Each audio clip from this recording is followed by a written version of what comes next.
El 11 de noviembre 2025. Gesundheit. I had a guy the other day who was, there was this thing about talking in German. I know Mark Twain did a whole thing about talking in German, but anyway, this guy just like, you'd ever meet somebody you don't know at all, and all of a sudden you just find out that they should have been a stand-up comedian? And this is one of those guys. And he just starts going off on this thing about German, and I was in stitches. And you can make almost any sound with the right accent, and it sounds like it is a German word.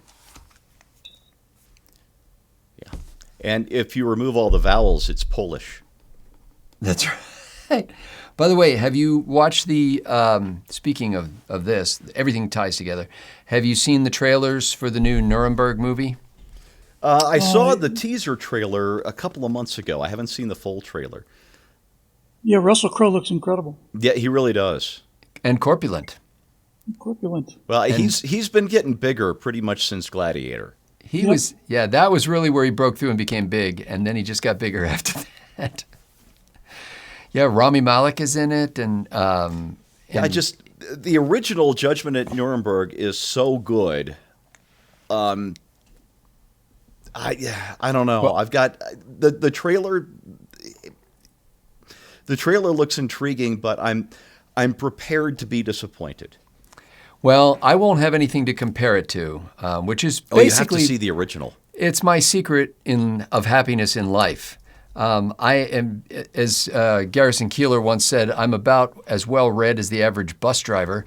And so I don't have a lot of basis for comparison, and I'm not that deeply immersed in the culture. So I wake up on a brand new planet every day. And so I saw the trailer, and I was like, ooh, that looks pretty intense. And I think the real, I'm not looking at it as, wow, this is going to be like an historical documentary-like movie. I'm thinking more it's going to be like a really intense personal drama between Rami Malek's psychologist character rather, and Russell Crowe's Hermann Goering. It just looks like it could be good. Yeah, I'm hoping it's good. I really want Hollywood to get this one right, because there are great stories to be told out of the Nuremberg trials. I don't know if they can do it.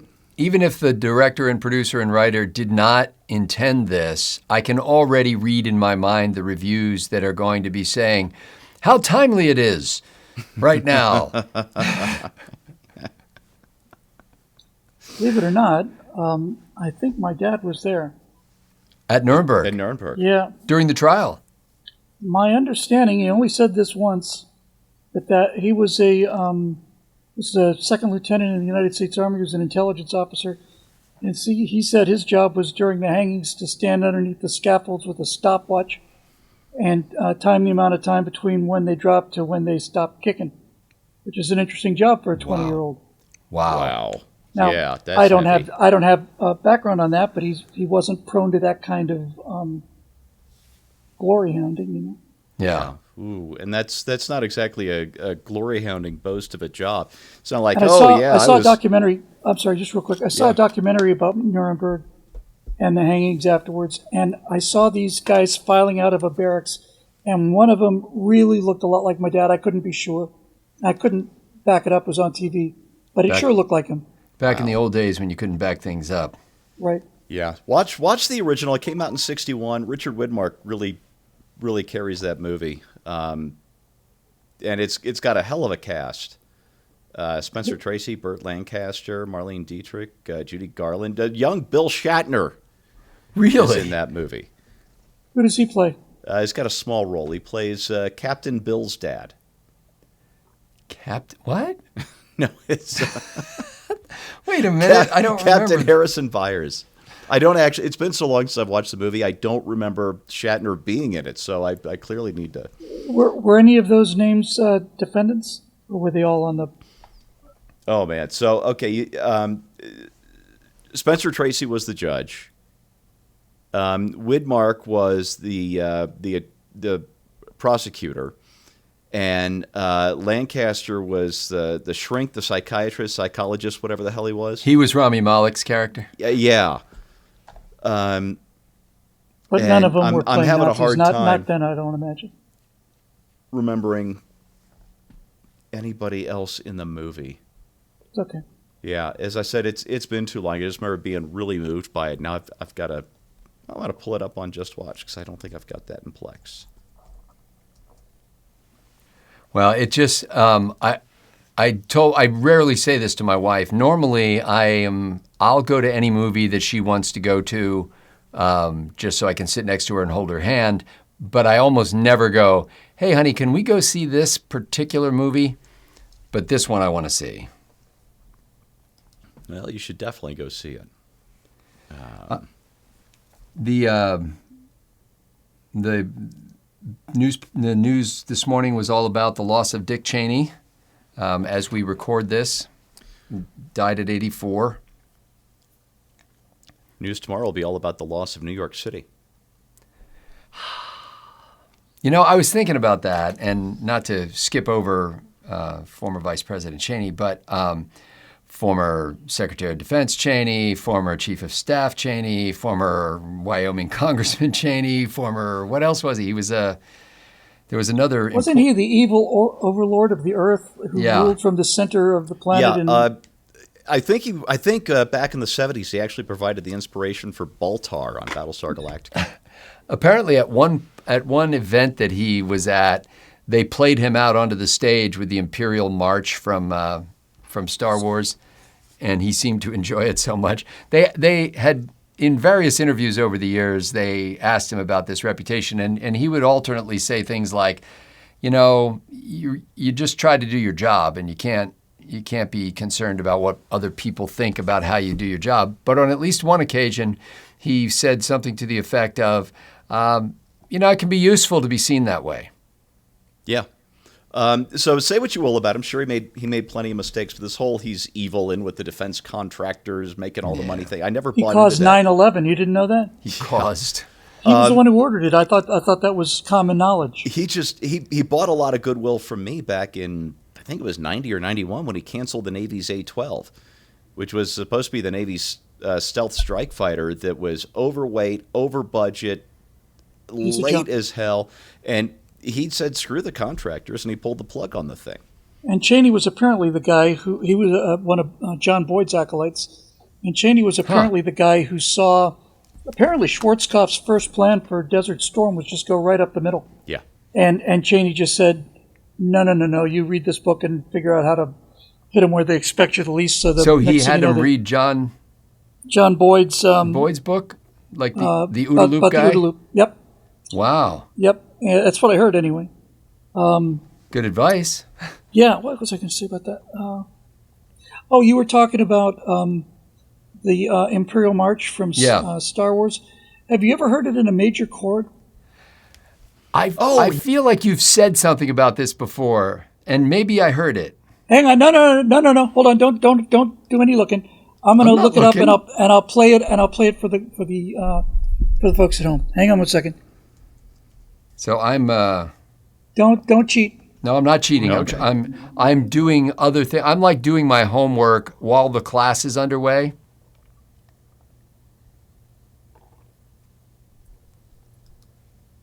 It's amazing. So now, are we going to be able to hear this while you're playing it for the audience? I'll just turn the speaker towards you guys. Okay.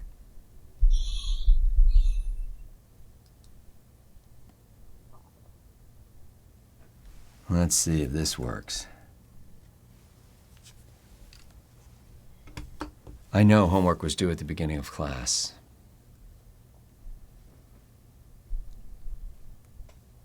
Is it Vader's Redemption? 2.4 million views? Let me try it. Vader's Redemption. Oh, that's a great title for that. Yeah. Hang on a second. Let me try looking for it.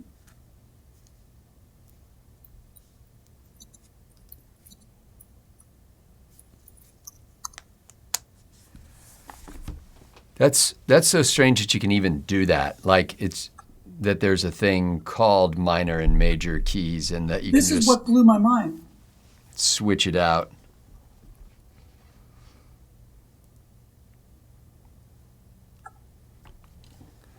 Star Wars, give me those Star Wars.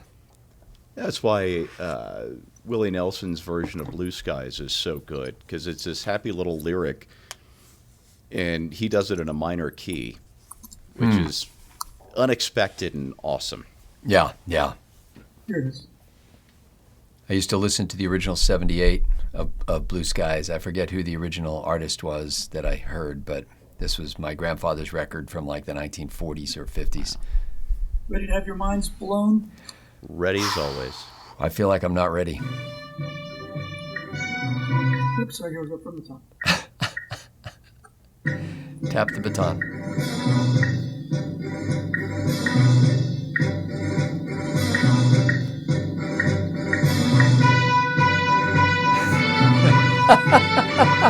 Yeah, it could be the USC marching band, you know? Ladies and gentlemen, John Philip Sousa.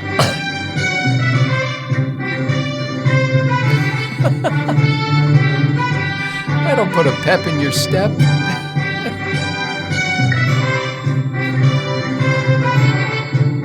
I'm pretty sure that's somebody's high school alma mater. It's awfully cool, isn't it? That's great.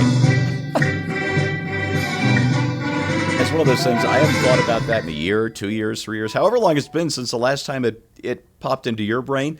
And then as soon as you said it, I'm like, yeah, I've heard that, but I can't remember it at all. Yeah, as soon as it started playing, it came back to me, and I was like, "Oh yes." That's just, I don't know. You told us about that. The tools we have available to us to do this kind of thing are just incredible.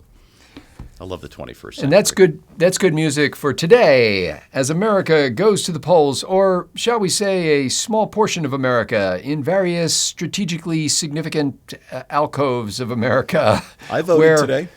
Where we can go to the polls and pretend that somehow we're weighing in on Donald Trump's administration for the first, 11 months. That's how it's being covered. They always cover it this way. It's like, this. What do we do? What do we do here? It's a virtually meaningless midterm election for most places across the country. It's not even a midterm. Yeah. It's a quarter term. Yeah. So how can we make it seem significant? Oh, well, depending on how things go in Virginia or New Jersey, we will know what people think about the Trump administration and whether the midterm elections, the actual midterms, are going to be successful. So you voted in Colorado? Yeah, we've got, there was just a couple of people running for the local school board and a couple of statewide measures, constitutional issues on putting more holes into Tabor. That's a Colorado Taxpayers' Bill of Rights, which limits the ability of Denver to raise taxes and also requires that refunds be issued on excess tax collections. And the Democrats, since they took total charge a few years ago, have been just putting dents in Tabor. Things like they call fees, or they call taxes fees. It's now there's a 28 cent, yes, it's a 28 cent delivery fee on anything you get from Amazon or eBay. Now, the state doesn't do anything. The state does nothing. The Amazon truck has still paid their gas taxes or whatever. So that's not a thing. But are they driving on the state's roads? Sure. Yeah. But so is everybody else. So this isn't a fee. A fee is charged for Amazon like entry didn't build to a that. park or for a service, like you're getting your basement inspected because you finished it. Those are fees. This is a tax, but they got around Tabor by. Yeah. You have to tell the grocery store how many bags you're using because they charge. Go back for 1 second. In the comments on that clip for The Emperor Strikes Back in a major key, somebody wrote Vader, Luke, I am your father. Luke, yay! Oh, that's classic. So, oh God, this you can't probably see it here, but this is 4 pages of what we will face if we go to the polls today in Texas. 17 constitutional amendments. God. 17.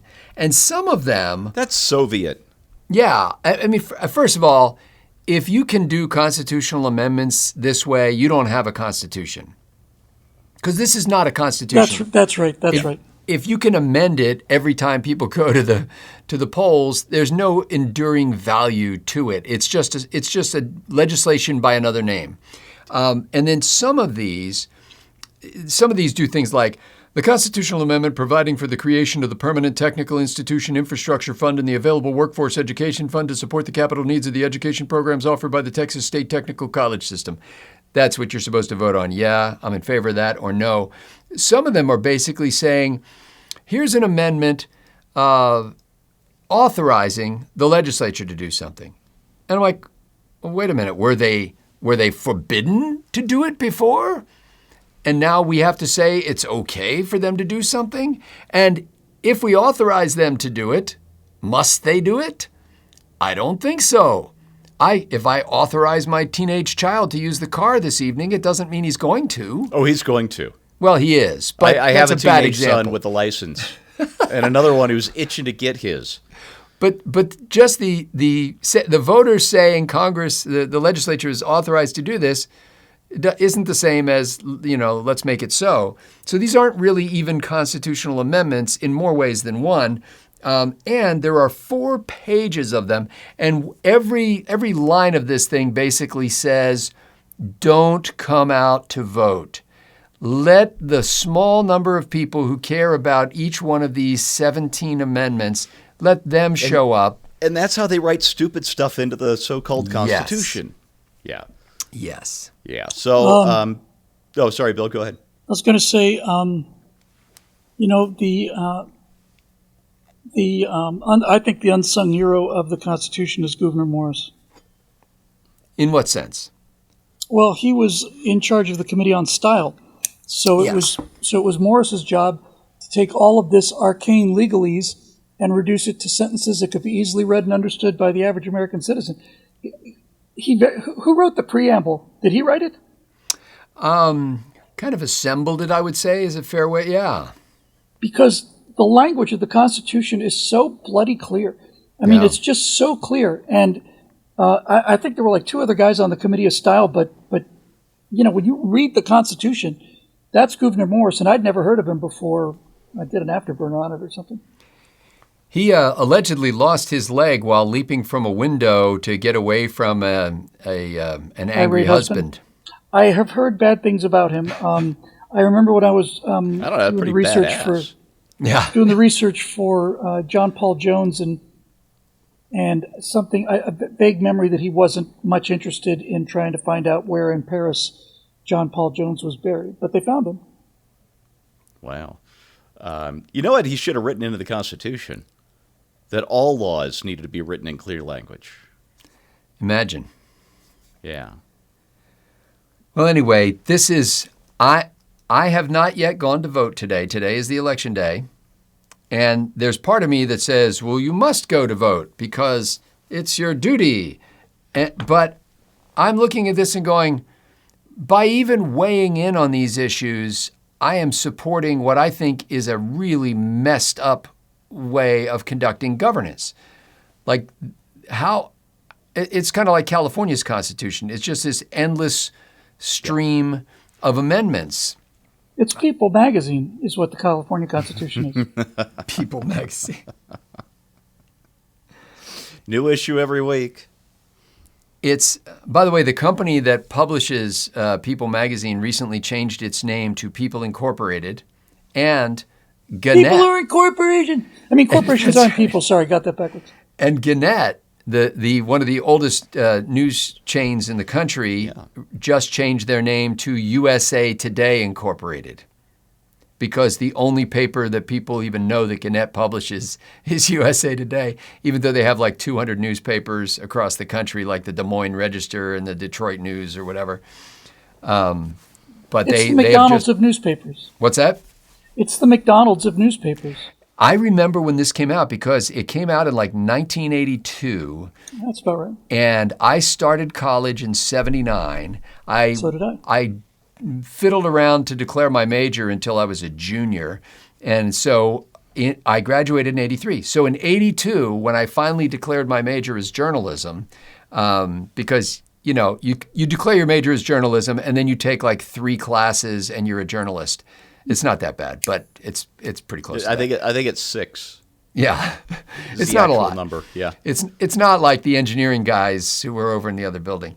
But anyway, I remember them talking about this in class, and there were very strong opinions, among journalism professors and students about whether this was a legitimate newspaper. And they had one paragraph of news from each state. Remember that section? It was just Vaguely. like every state had one, and it was in color. Yes. It didn't smear. That was right. a very big deal. And Florida kept hogging all the states' news things. You need to borrow the state from Idaho to make room for Yeah, all the stuff that Florida happened news in actually Florida. came out on a centerfold. So, nothing to say today about Rhode Island, so we're just going to give you some more Florida news. Yeah, Florida. Oh man, yeah, yeah. You were talking about the math requirements or the class requirements. Those engineer guys were taking like 3 different calculus classes all in the same semester, and the journalism math requirement was called "Let's talk about numbers." Yes. I've told people many times that if you ever read, because I was a journalism major, if you ever read any kind of math thing in a news story, don't believe it. When I went to Penn State, there were like 2 lines at the registration desk as you came in. And as you approached the desk at the beginning, they would just go, can you do math? And if you said yes, they'd say, School of Engineering. If you said no, they would say, School of Journalism.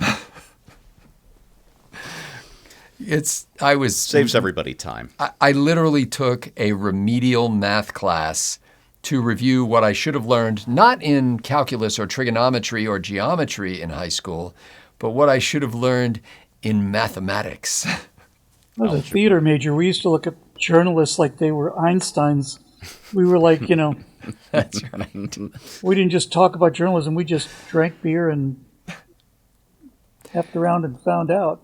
I will say, my roommate, who was an aerospace engineer, one of my roommates, Jerry, when he started out, was taking computer courses. I was typing on a typewriter in my first journalism class, but he was using computers that required punch cards, and he would get back to the room at like 3 a.m. after some disastrous thing where he, slipped in a puddle and dropped his punch cards and then had to completely redo everything. Because if you got the punch cards out of sequence, then you couldn't run the program. But we were among the first in the journalism department. We had like a mainframe computer in the basement that we were writing our stories on at the Daily Collegian, which was the newspaper then. Now, it was a computer-ish because we all had dumb terminals, and then there was this mainframe in the basement, and there was a red light bulb on the wall in the newsroom. And if the red light bulb came on, it meant that the dwarf in the basement had done something wrong to the computer and that we all needed to save like crazy because we were about to lose everything that we had already written. Because the computer Did somebody bend, fold, spindle, or mutilate those cards? Yes, all of the above. Big no-nos, yeah. He would come back and be moaning about this, and of course, I have no idea what he's talking about. I mean, you don't even realize now, it's like, if you were not in one of the hard sciences or something like that, computers did not touch your life in any way. And so we just knew nothing about it. And he was like, it's a pretty cool way to store data, actually. What's that? I said if you think about it, it's kind of a cool way to store data. On the punch cards, yeah. Yeah, it's pretty cool.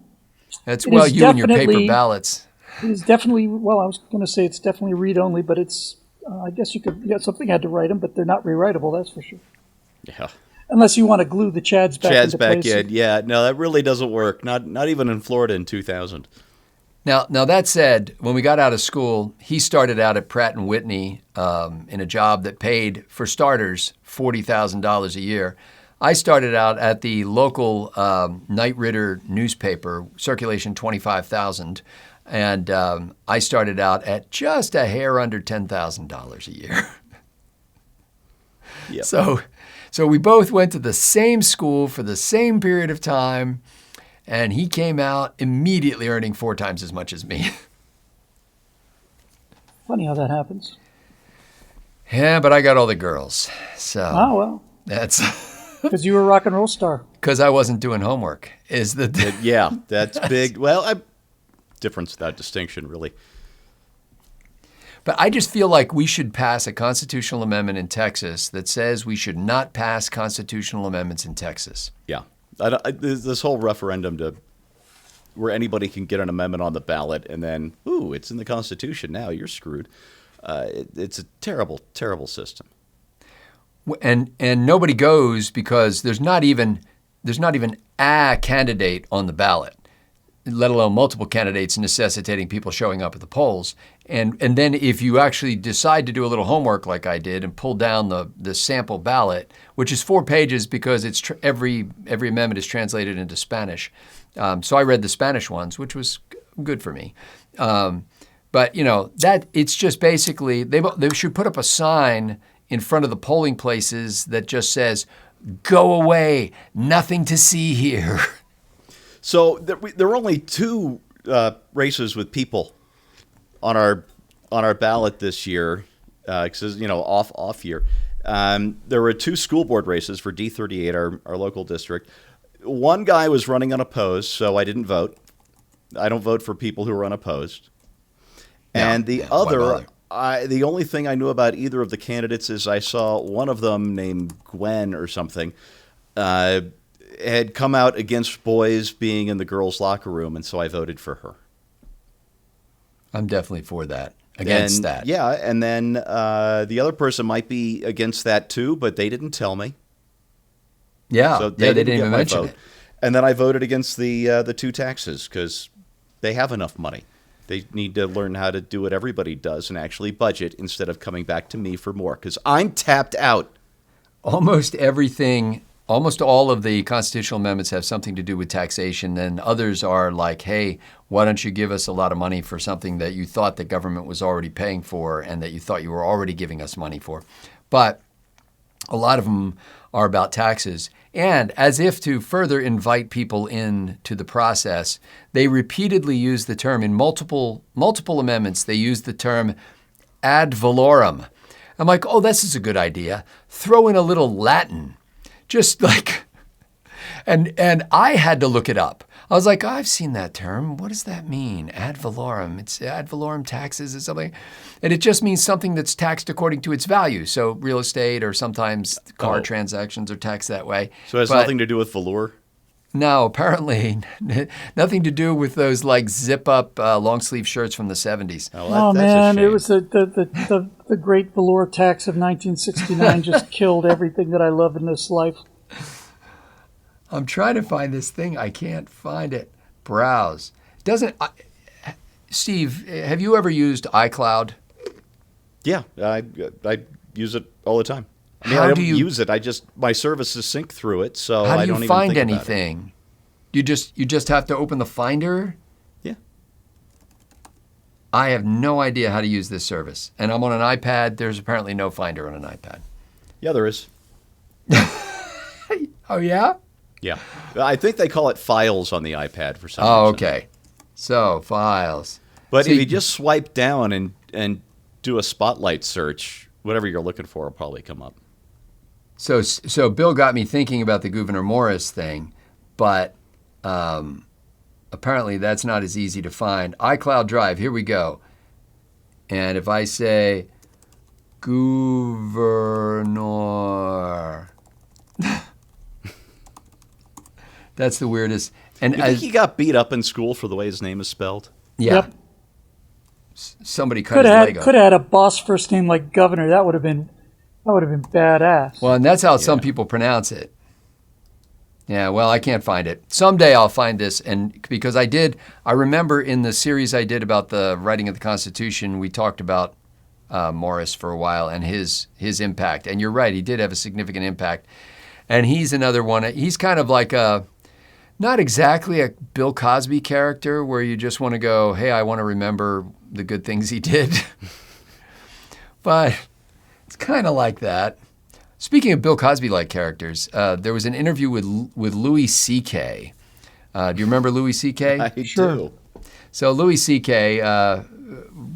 Just shot like a rocket into stand-up fame and had his own TV show and was making buku bucks. And then in like 2017, he had to admit to accusations that he had been Naughty.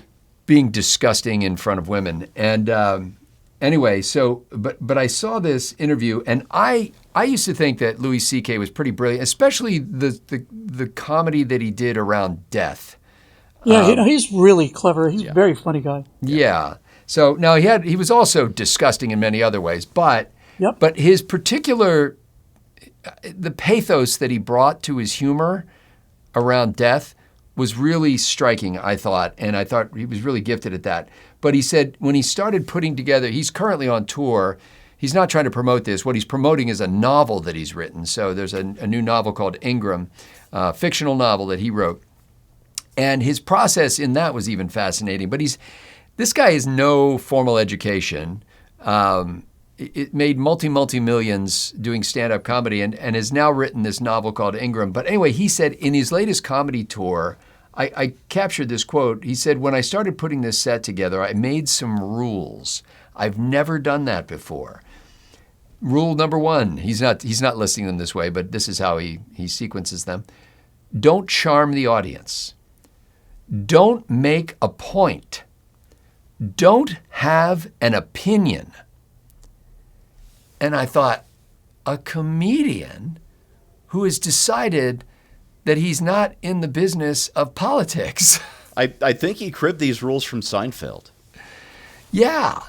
He's not, like, I'm not there to make a case. They asked him at one point whether in his book Ingram, if he was trying to say something about young men growing up in America, and he said, no, I'm not trying to say anything.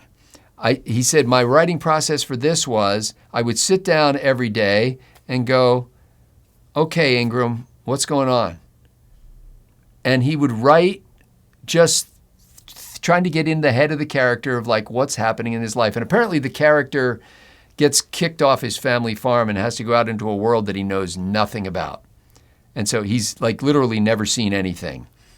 So he's constantly being surprised and startled and has to figure things out. But he doesn't go in and go, hey, I think I need to make a powerful statement about the place of young men in the society that we call America these days. None of that. And I just think that's probably a good way to approach writing a novel. It's a damn good way to approach writing a novel. Yeah. Yeah, respect. I mean, is it out? Apparently, yes. I didn't look it up. I'm gonna see what's going on here at Amazon. INGRAM, I believe. Or just search Louis C.K. Yep. By the way, after C.K.'s fall from, well, he was never under grace, but just after his fall, when he came back and started doing concerts, he sent an email out to all his followers that he had emails for, and basically said, hey, I'm going to go on a tour, and here's where I'm going to be. And then when they recorded one of those gigs, then he sent out a thing and said, hey, by the way, you can download my entire show for $5. He said he made $1 million in a week. Really? Wow. $1 million in a week at $5 a pop. And then he said, and then I had this big email list. Yes. So That's a smart boy. That's brilliant. Yeah, it's not out yet. You can pre-order it on Amazon, so there are no reviews or anything. But I'm going to keep an eye on this one. yeah. But it's probably, if I know Louis C.K., like there were a lot of times where I would just go, okay, Louis, I was tracking with you there for a while, and then you just, like. Now, as I understand it, yeah, he was like weird and filthy, but everything he did Yeah. was consensual. So I have a hard time. I mean, Yeah. Hollywood type, whatever. Well, allegedly the things that he did in the presence of women were not consensual, but. Oh, okay, my mistake. Yeah. So, and apparently he would, including two other female comics, and just anyway. Let's not think about that part of it. I just thought it was fascinating how he approached this and said, "Don't make a point, don't have an opinion, just entertain, just and he said he's found that his going through this shameful process is not how he says it, it's how I'm saying it, has kind of taken the restraints off him in a sense. When he gets out in front of an audience, he's like, well, how much worse can my life get, Yeah, exactly.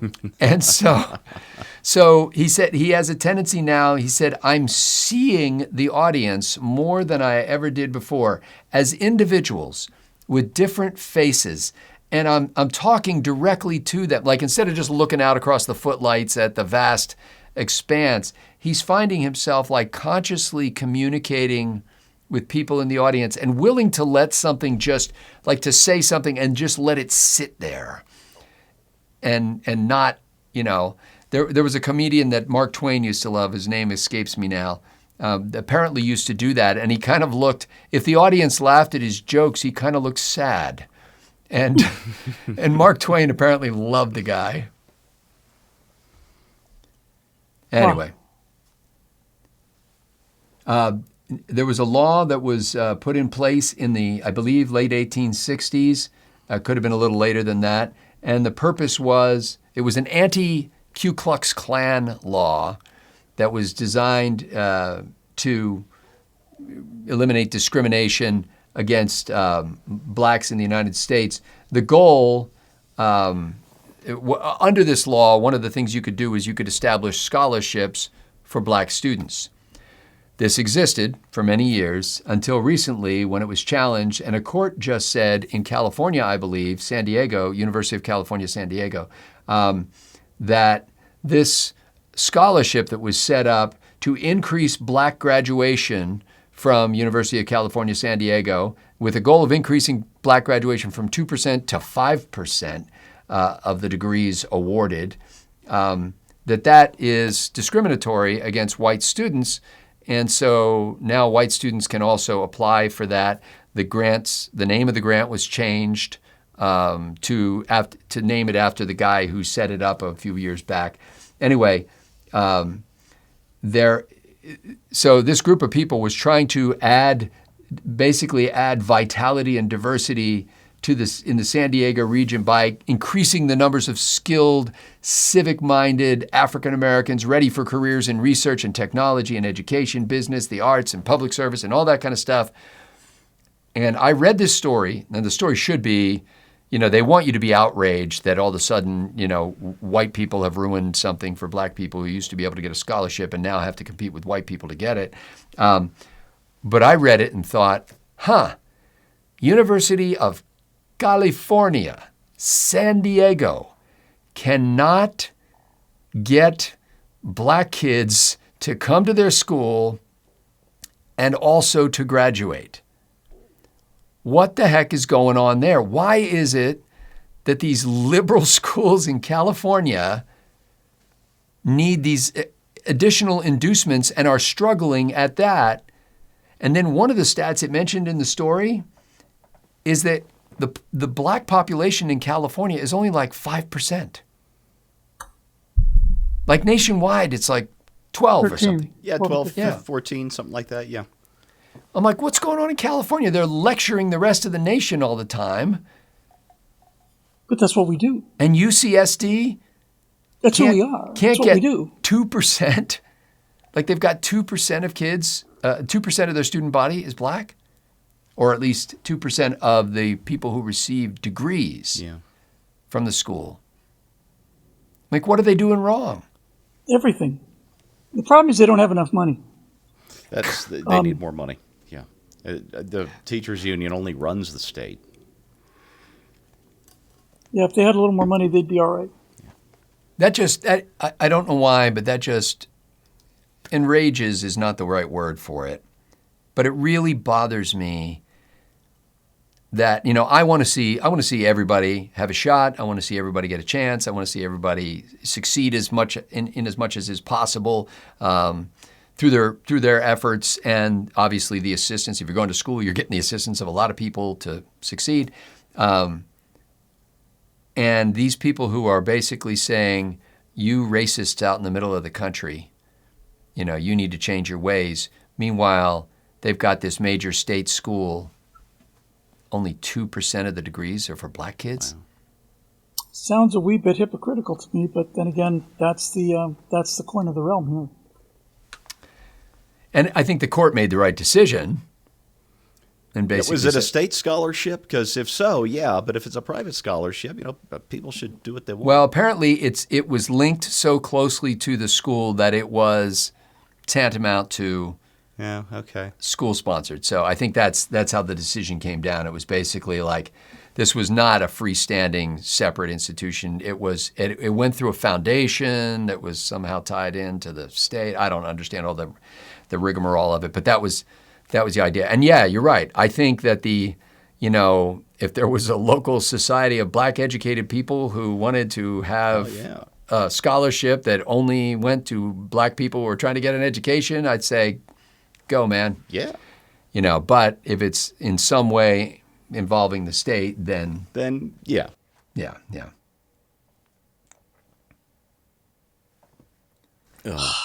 This one, Bill, reminded me of depressing. You. What's that? Good. I said it's also depressing. Yeah. Go ahead.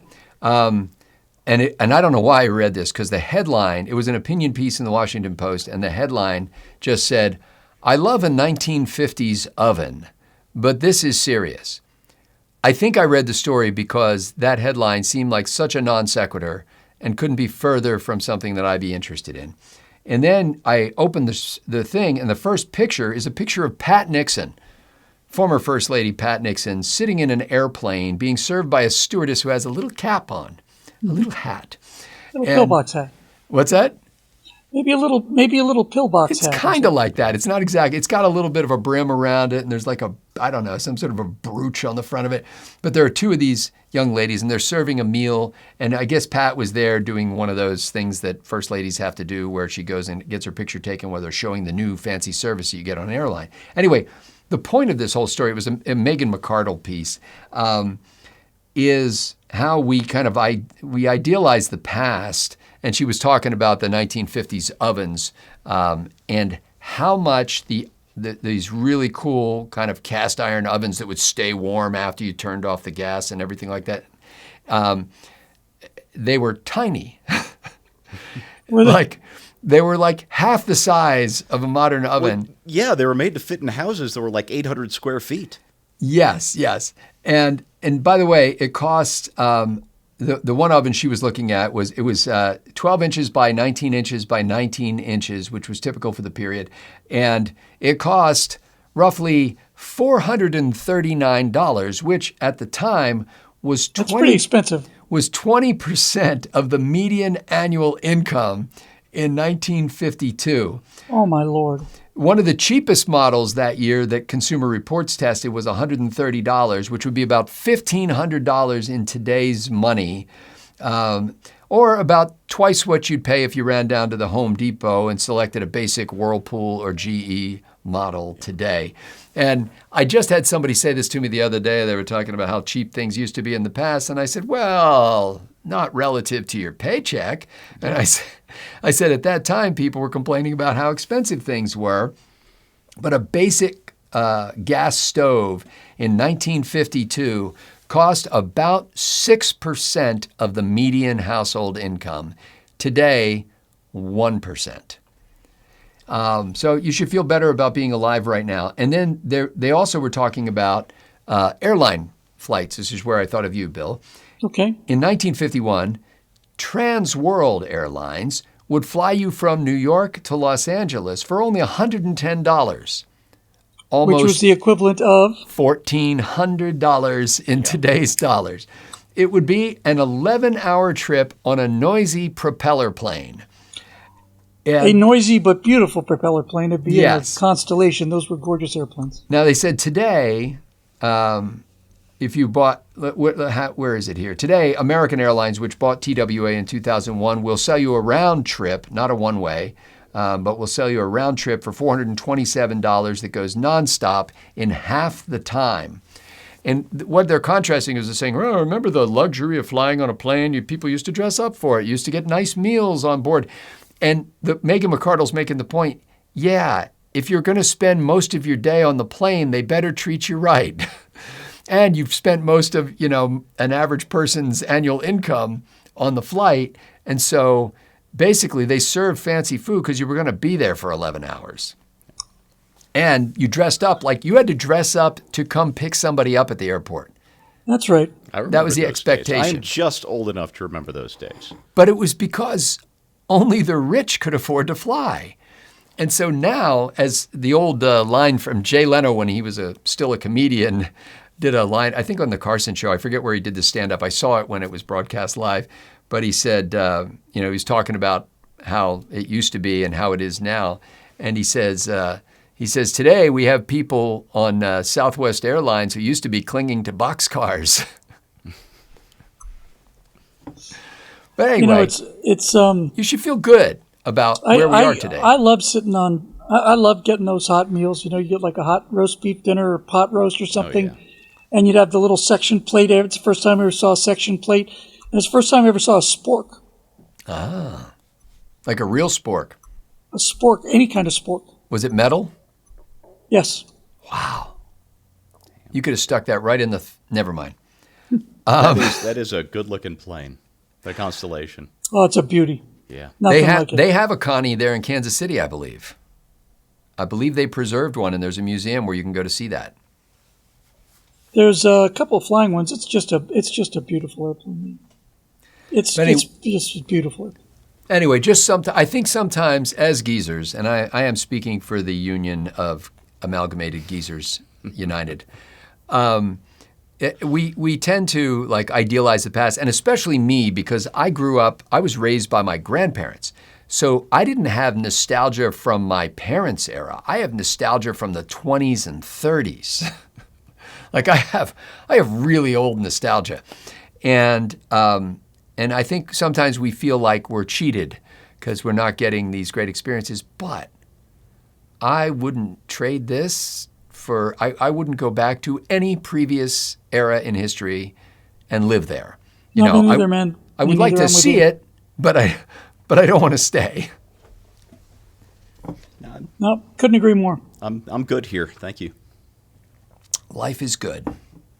As Nate Bargatze said, if he went back to the past, he said, I probably wouldn't even be able to prove to anybody that I was from the future. They're like, he said, we've got phones. You can talk to everybody on it. How do they work? Some kind of satellite or something? Metal has to go really high. He said, I'd get stuck there. I couldn't prove. Tylenol,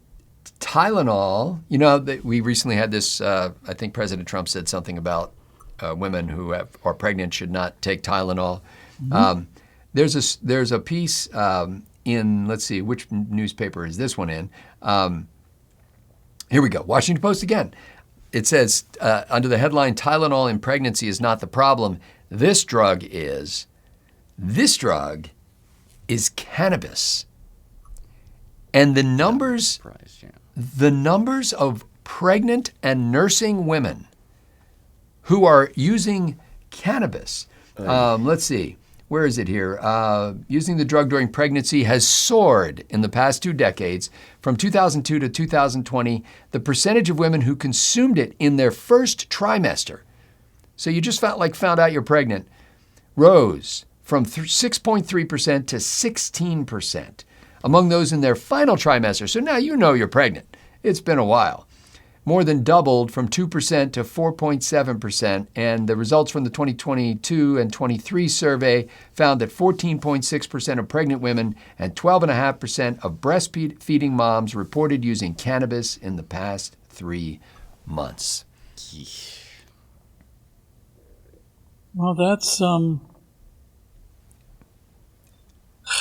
And the consequences of this are well documented. I mean, pregnant women who use marijuana more than double their risk of stillbirth, increase the chances of their child being underweight at birth or needing intensive care. Infants exposed in utero often exhibit signs of abnormal development, trembling, high-pitched crying, unusual reactions to light and sound. They struggle with attention, memory, and problem solving, and they're diagnosed with behavior disorders and hyperactivity a lot more than other kids. And it's just like, what? They're all a bunch of potheads. You got to take 9 months off, longer if you're going to breastfeed. That's it. Yeah. Just do it. Yeah. And it's, I don't know. Some people. They said the drug will make lasting changes to the brain circuitry of the infant. Infink. What's that? I said the infink. Where was that from, infink? I don't know. I don't know. Maybe it was something one of those Dick Tracy characters said on that Dick Tracy cartoon. On the That was a scary cartoon, by the way. yeah, that was a weird cartoon. Flat Top and all those Yeah. guys. Some great villains, though. There's a piece in the New York Times. The New York Times took it upon themselves to do a story because of their genuine concern for supporters of our First Amendment right to keep and bear arms. Second Amendment, right? So I'm sorry, Second Amendment right to keep and bear arms. Oh, what did you say? I said first. Oh, yeah. Yeah, wow. You know what? They're all good. I should lose my First Amendment rights because of that.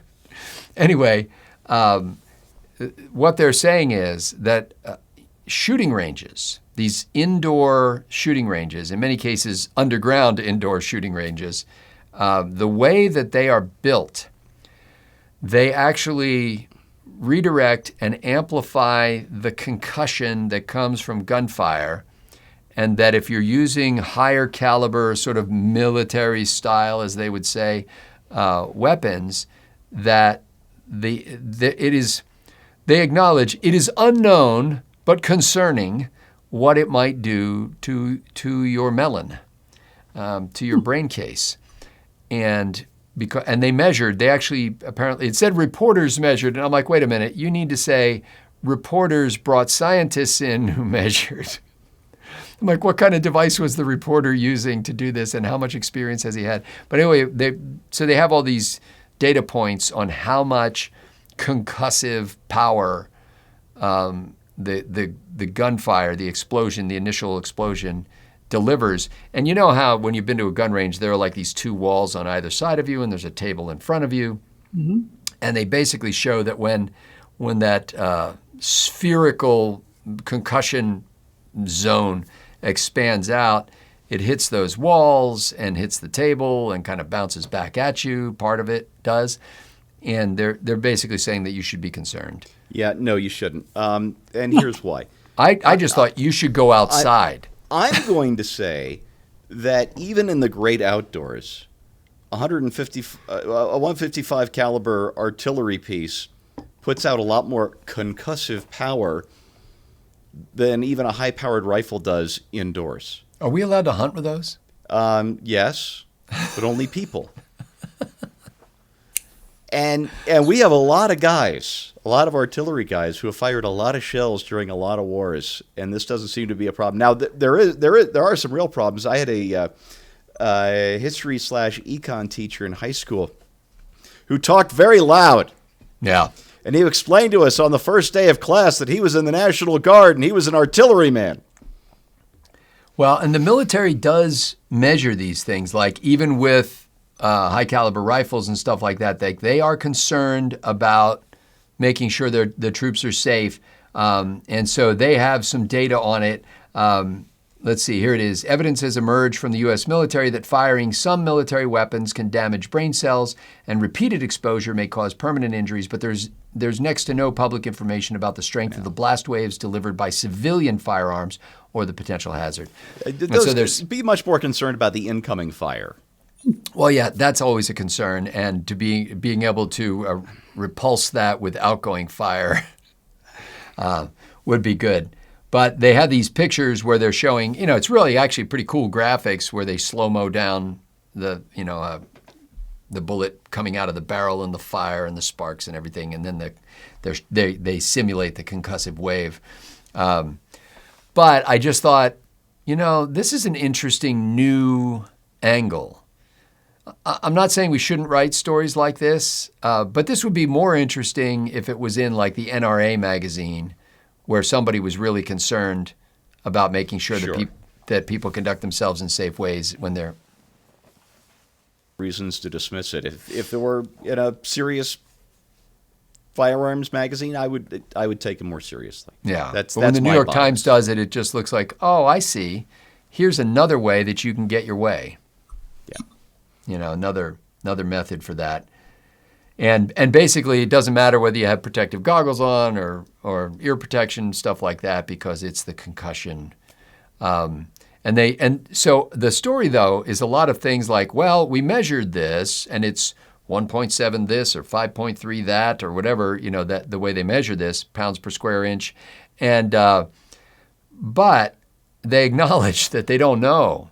Like, is that bad? Is that going to hurt you? We don't. Is doing a 1.7 pounds per square inch multiple times going to hurt you? How many times? You know, they don't have any of that data. Let's play it safe and just ban everything. Yeah. So they're just floating out the potential threat. But the real protective cover that you have firing high caliber rounds indoors is the cost of the damn rounds. Is what? Is the cost of the damn rounds. Well, yes, that offers some protection against too much repetition. Yeah, when you're sending $1.50, $2 down range every time you squeeze the trigger, it limits your exposure. Now, honestly, I've shot at outdoor ranges and also indoor ranges, and I prefer outdoors. I just don't. Me too. Like, I just feel like you go into this creepy cave.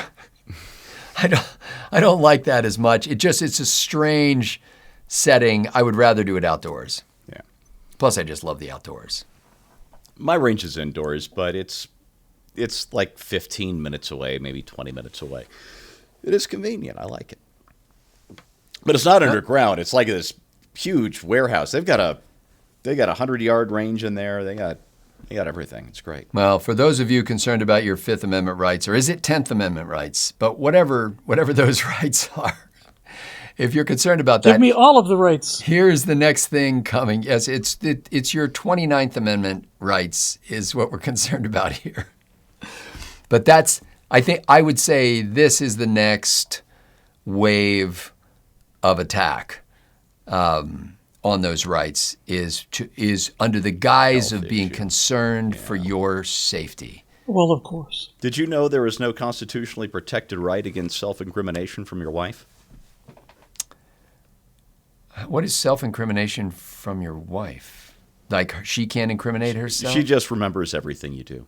That's. I thank God for that. My wife can remember things because I feel like I lived an entire life of which I am unaware, and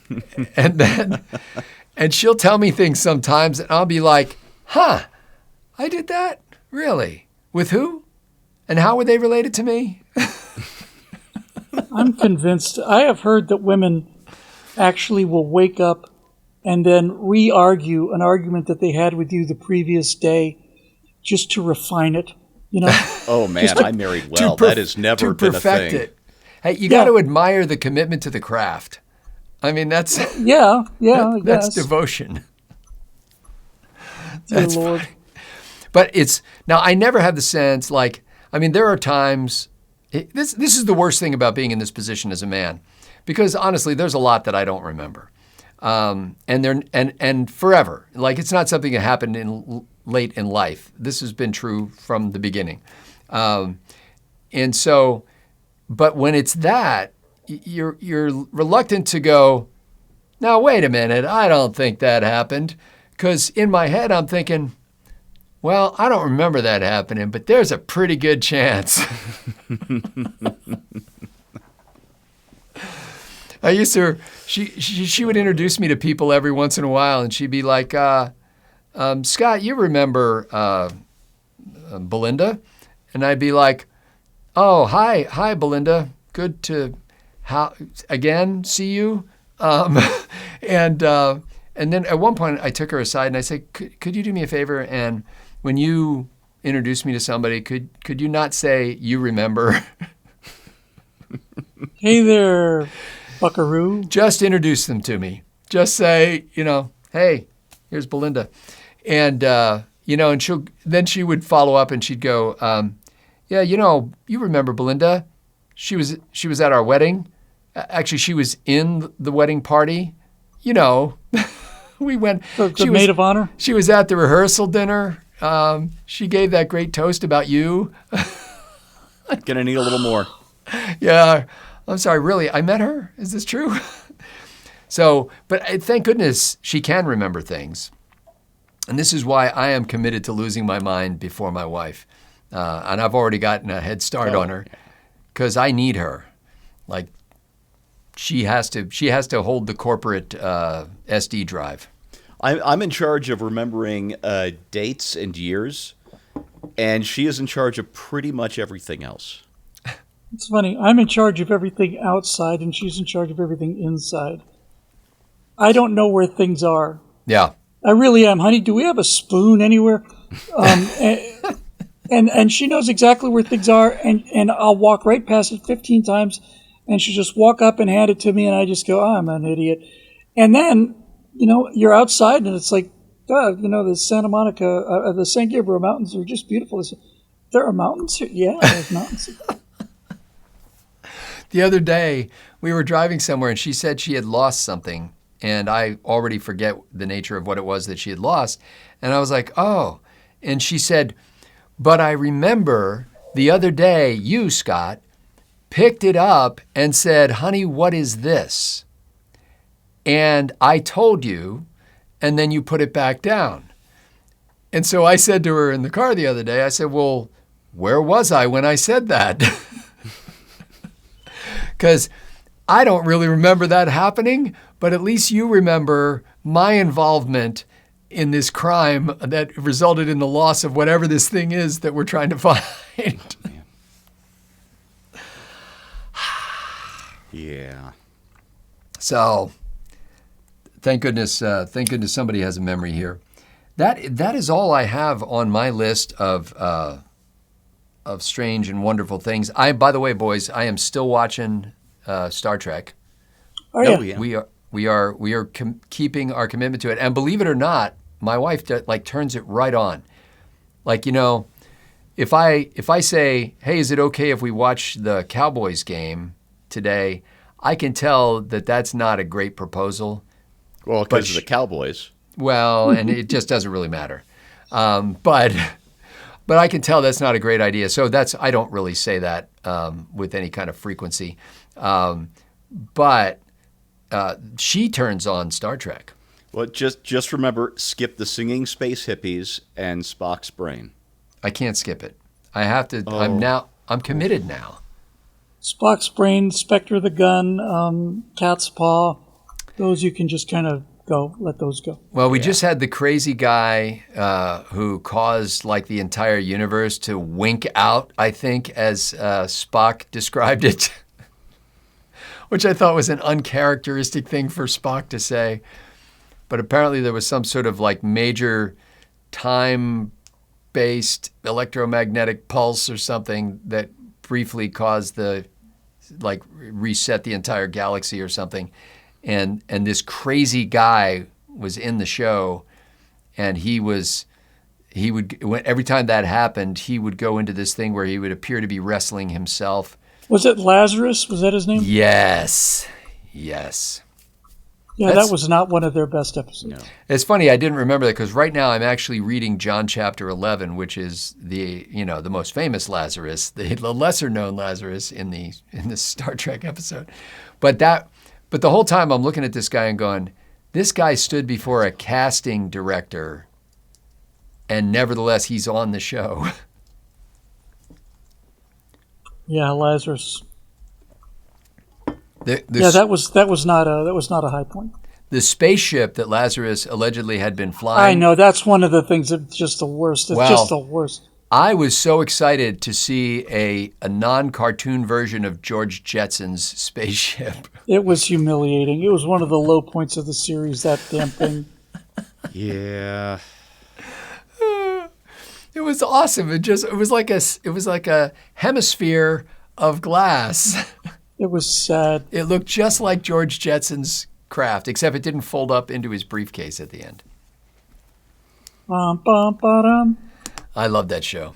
I did too, man. See, while you guys were watching Star Trek, I was watching the Jetsons. I was watching the Jetsons. Oh yeah, I watched That was my thing. That was the future I was looking for. Yeah. Now, I didn't Me do this too. in rerun, so I had Jetsons on Saturday morning and then Star Trek on Saturday afternoons, which was, those were a lot of Saturdays as a kid. I'm pretty sure we couldn't get Star Trek because it was on UHF at the time. Oh dear. And we did the channel 39 out of Allentown, I think, was the UHF channel, and it was kind of like it was the dog whistle channel. It was so high, ultra high frequency that we couldn't pick it up.